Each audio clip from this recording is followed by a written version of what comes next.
No deserto, um grande exército se levantou contra o povo de Deus. Moisés subiu no monte, colocou a mão para cima. Deus dava vitória quando ele estava com a mão levantada. Moisés, velho, cansado, baixava a mão. Quem vencia? O exército adversário. Moisés levantava, Israel vencia. Moisés abaixava, Israel perdia. Arão e Ur. Por isso que é sempre bom ter um homem de Deus dentro da igreja. Colocou uma pedra, sentou Moisés.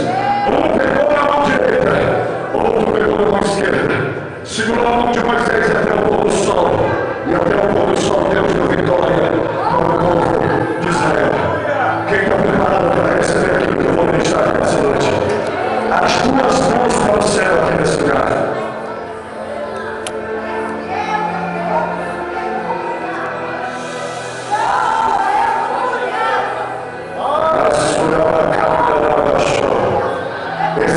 Circunstância que você abaixou a tua mão, diz o Senhor. Existe um momento que você abaixou porque a pressão foi muito forte. Você não deu conta, você saiu, você abaixou.